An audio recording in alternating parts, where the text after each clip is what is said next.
Today is the non-tender deadline in Major League Baseball, and the Detroit Tigers have some big decisions to make.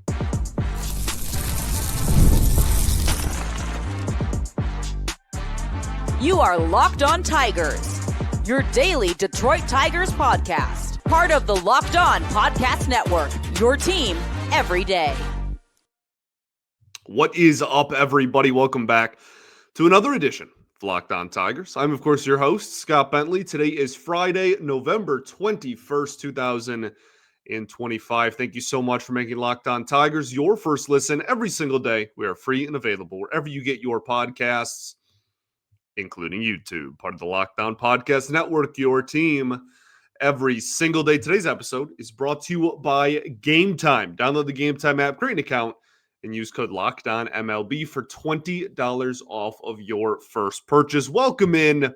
Welcome all, everyone. Happy Friday. Hopefully, we send you off into your weekend with a nice show here. Today, we are going to discuss all things non-tender deadline. We started this conversation yesterday and highlighted on all of the salary arbitration eligible players who may or may not be non-tendered. Today we talk about really everybody. I mean, we'll bring up the players that are kind of in consideration for being non-tendered that are arbitration eligible still.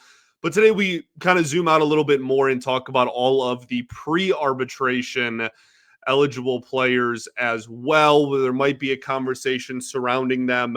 At the end of the show, we'll discuss predictions for the non-tender deadline. We'll also talk about the Tigers' potential interest in Devin Williams, as well as some comments that Tarek Skubal made on Thursday, on his birthday, no less, about his current offseason and all the rumors swirling. But let's get into this non-tender deadline talk on Friday afternoon.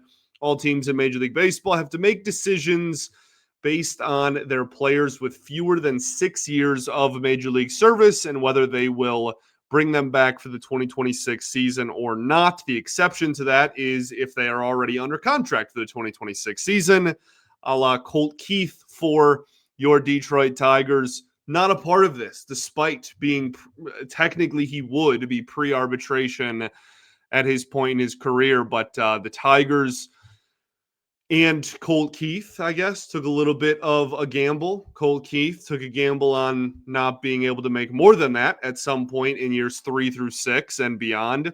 The Tigers take a gamble, locking somebody up for 5 or 6 years before playing a Major League Baseball game. So he is omitted from all of these conversations. Everyone else, though, in the thick of it. Now, I say in the thick of it because it sounded good.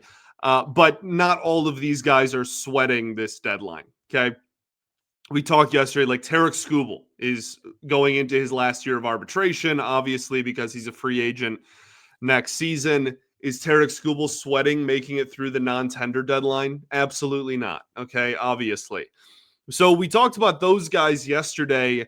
Today, the pre-arbitration guys are anybody between either rookies this year, guys who have played 1 day of Major League Baseball and are on the 40-man roster, through year 2, I guess, up until the guys that have played 3 years. Again, I don't think the Tigers have any Super 2 players on their roster this season. So there's a laundry list. That's like most of the roster is pre-arbitration guys, as is custom throughout most rosters. Maybe not the Dodgers, I guess, just because of how many people they've paid and brought in. But mostly everybody else, that's going to be a large portion, especially if you're not a big market team, of your roster.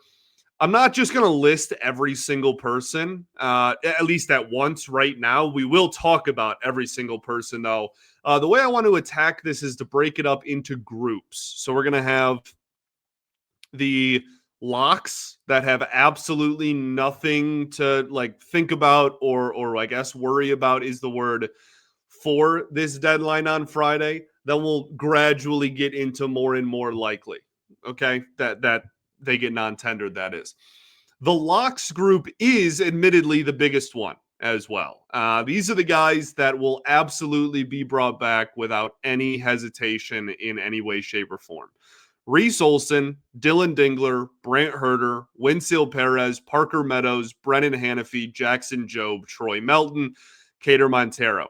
Now, all of those guys are different levels of like player and levels of production, right? Jackson Jobe is probably not going to pitch at all in 2026, but obviously you're not going to like kick him out of the organization for that.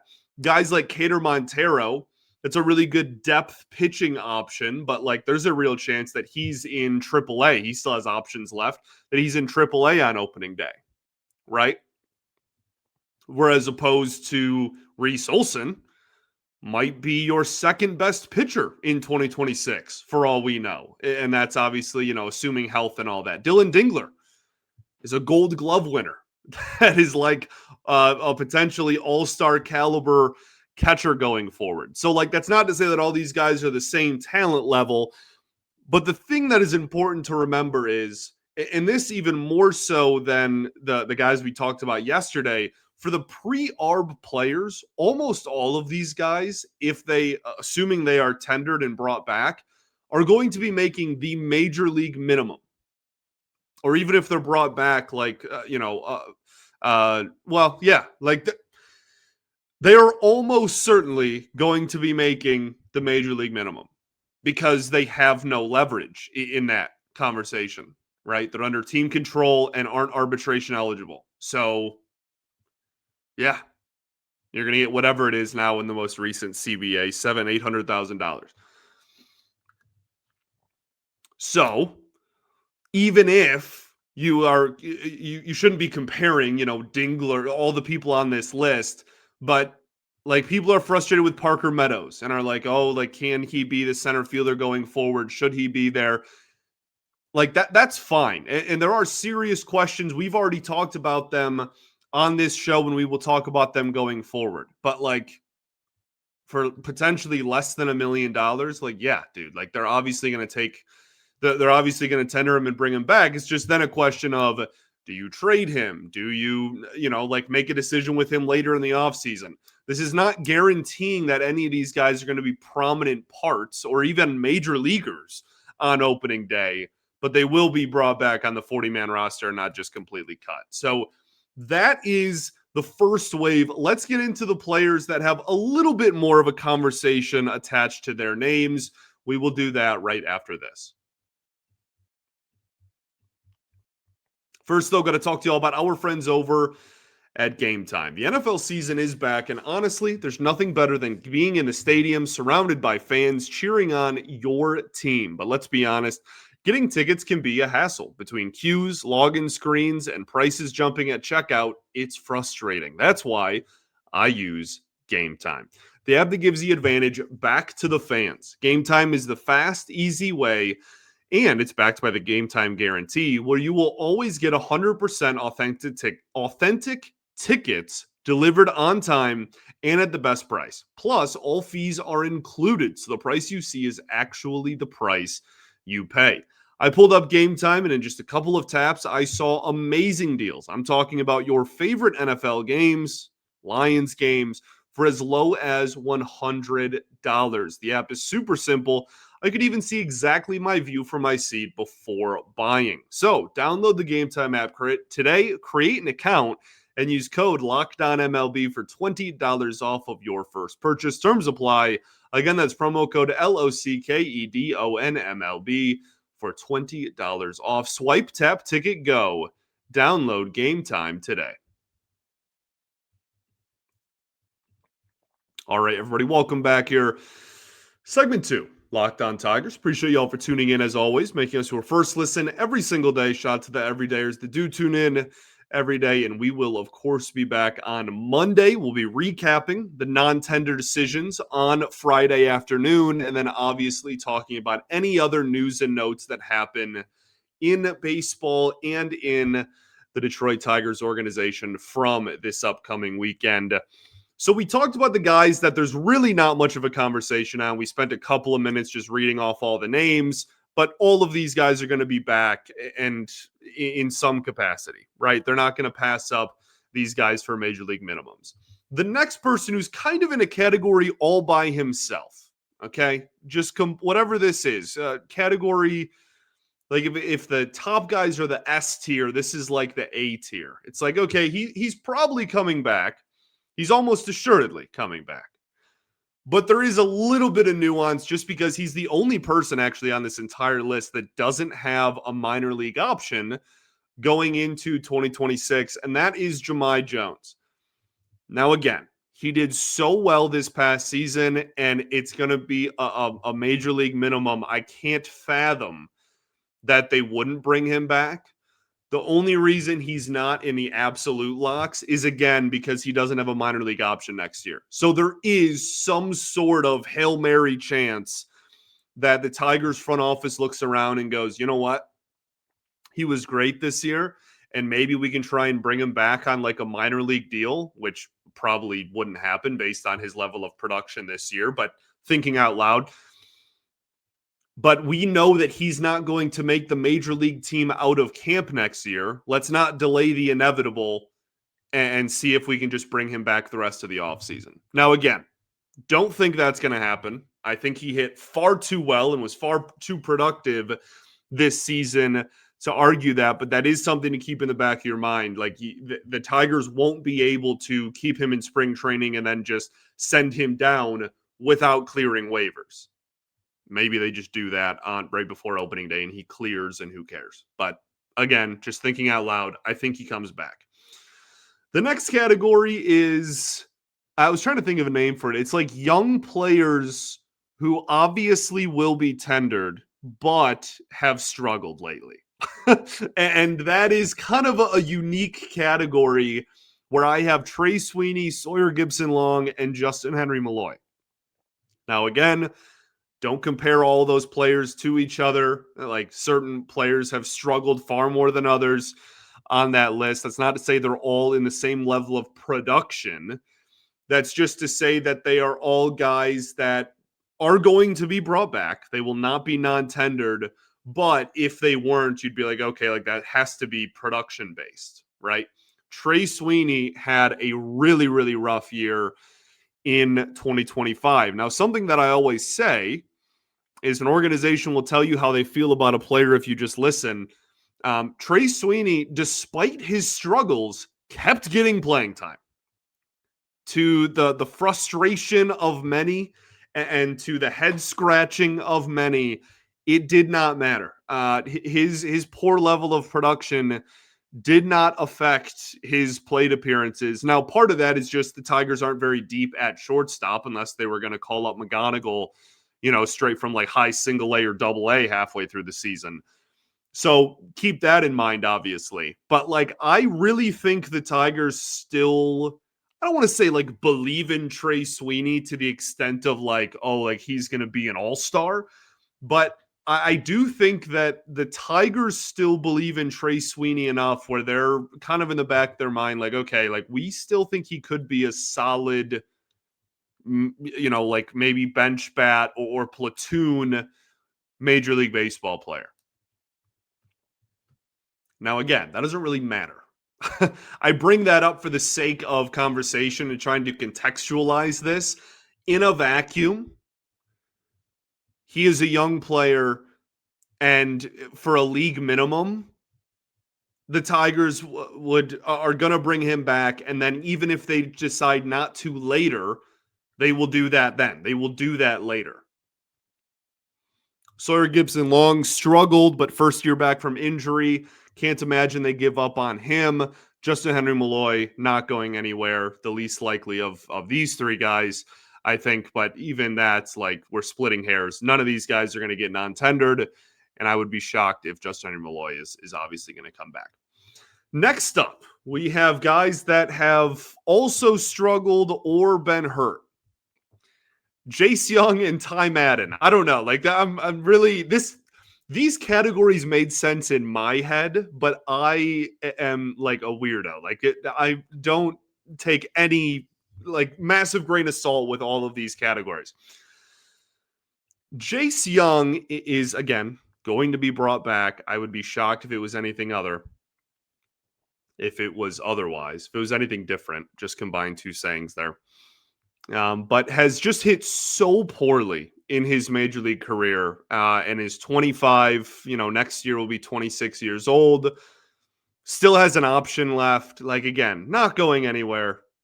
Going to be tendered, going to be brought back. If he wasn't, I don't think I'd like gasp with shock, I guess is my point. Similar with Ty Madden, maybe more of an extent with Ty Madden, just because A, he's a pitcher, B, he's been hurt a lot. You could maybe non-tender him and bring him back on a minor league contract. But those two guys are still young enough and still have options on their contract where that's kind of like the silver lining with all these conversations is if you have a minor league option, why would we non-tender you? Like you can just get DFA'd later in the offseason when the Tigers do sign a free agent or make a trade or something. And then like, if need be, and if not, then you just get, right? Like, why force it? So that's kind of the why force it category, I guess. Why push it for those two guys? And then the rest are guys that I think actually have somewhat of a chance of being non-tendered. That could be 5%. That could be 50%. Bailey Horn, Drew Summers, Chase Lee, and Dylan Smith.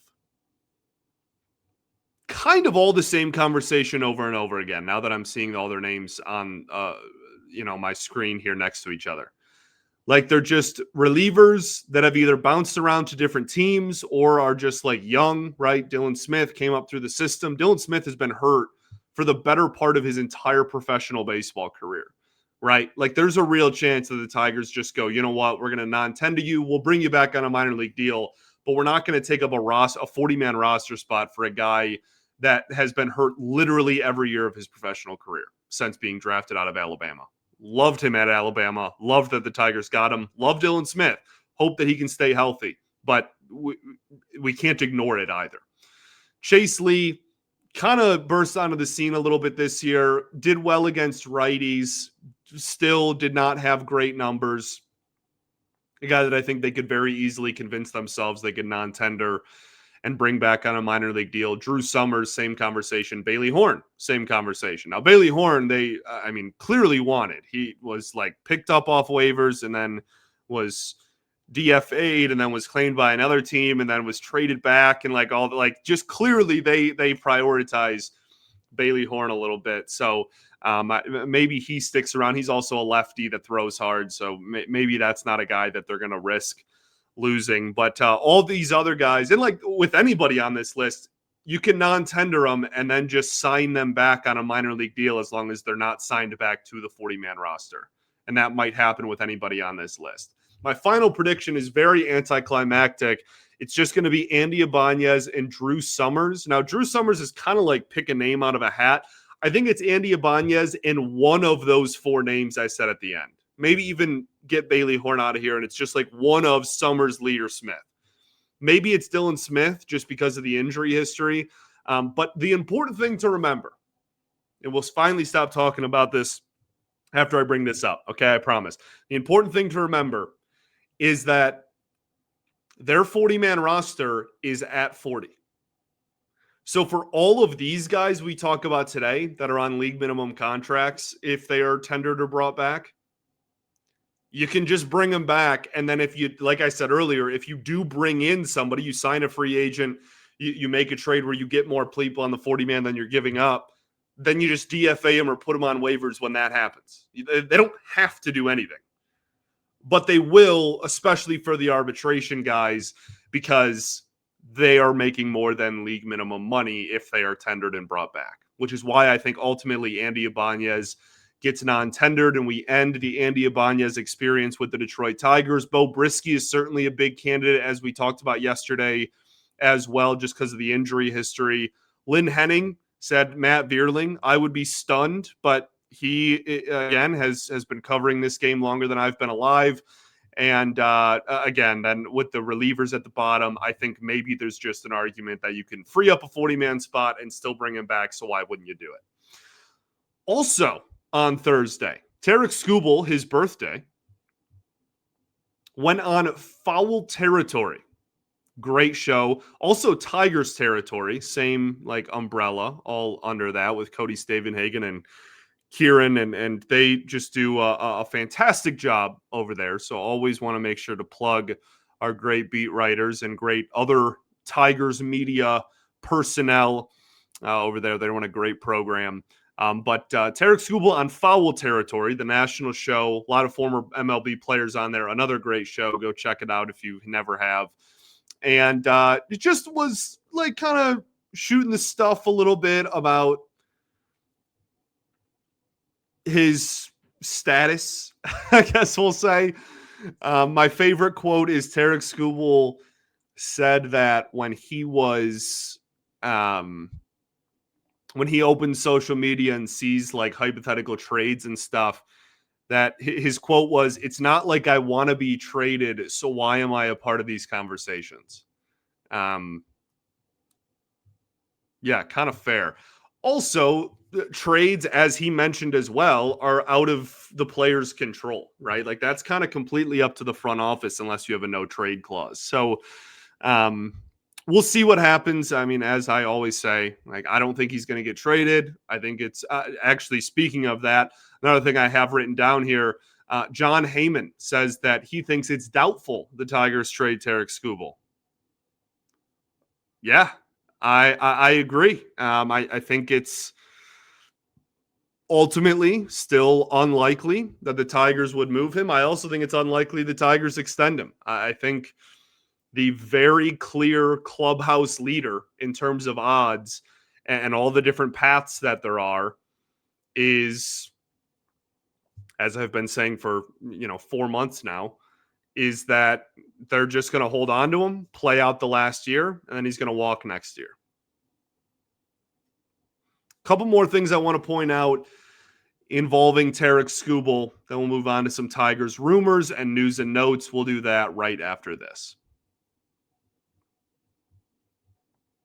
First, though, going to talk to you all about our friends over at FanDuel. The NBA is back, and there's no better place to get in on the action than FanDuel, the official sports betting partner of the NBA. Even if you missed the start of a game or want to ride the hot hand, FanDuel has live bets on everything from who will score next to fourth quarter comebacks. Plus, you can even combine your live bets into a same-game parlay for a shot at a bigger payout. It keeps every game exciting, especially when your team is making the late push. So, right now, FanDuel is giving new customers $300 in bonus bets when your first $5 bet wins. So head to FanDuel.com to sign up today and play your game with FanDuel, the official sports betting partner of the NBA. All right, everybody, welcome back here. Third and final segment of Locked On Tigers. Appreciate y'all for tuning in.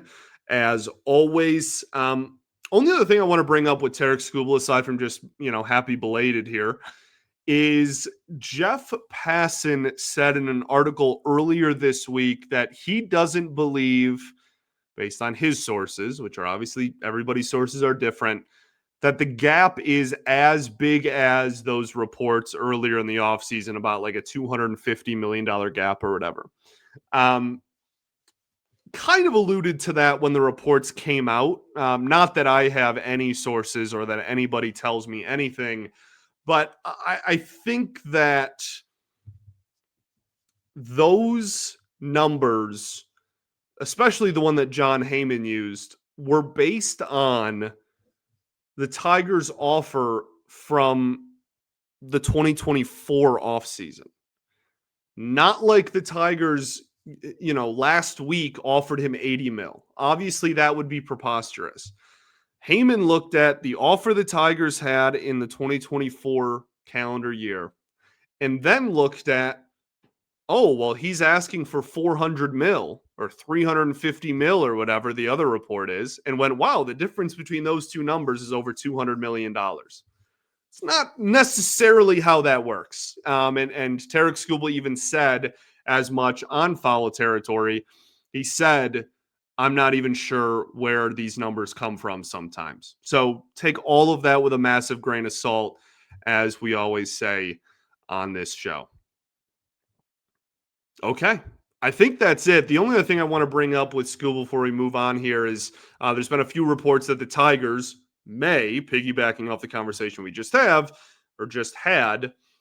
they may make one more really big offer before the start of the season. I think, it's not as fluid as like MLB The Show, where you're just like, oh, I'm just going to spam a bunch of different offers until like the interest bar is at its highest. Like, you know what I mean? Like, you can't do that. You gotta, you officially submit an offer. It is taken into consideration. You reject it or counter, whatever. So I'm sure that they've been talking numbers all off season, but we've yet to hear of an official offer from the Tigers since last offseason. So presumably we are in for another one of those before opening day, which makes sense. Obviously, the Tigers, that would be in their best interest to do so. Other rumors surrounding the Tigers, the only one I want to bring up today is that MLB Trade Rumors put a piece out there stating that the Detroit Tigers had interest in Devin Williams. Listed 3 teams, and the Tigers were one of them. We talked about that earlier in the offseason on here as well. I love it. I absolutely love it. But 29 other teams, 28, the Yankees probably aren't really chomping at the bit to bring him back. 28 other teams are probably saying the same thing. Everybody that's not the Yankees is looking at his profile and looking at the swing and miss that he very much still has in an uber elite clip and going, you know what, if we can get him out of Yankee Stadium or just limit the home runs, we can get him back to like the 1.8 ERA he was rocking before his Yankees tenure. Now, because of that, I don't really think that his poor year this year is going to push away teams from making a big offer. I really don't. I think that he's probably still going to get a pretty hefty deal, multi-years if he wants it, and can be one of the highest paid relievers in baseball, even despite a 4.7 ERA this past season. Like, that's how good his profile still is. That's how good and consistent his swing and miss still is. And that's what all of his advanced like numbers and kind of metrics allude to. So will be something to keep an eye on. I don't think the Tigers are a team that are going to like drop a bag on a reliever. They just don't strike me as that type of front office. But I've been wrong before and I'll be wrong again. Maybe this is the exception to that rule, just given the profile that is on the market.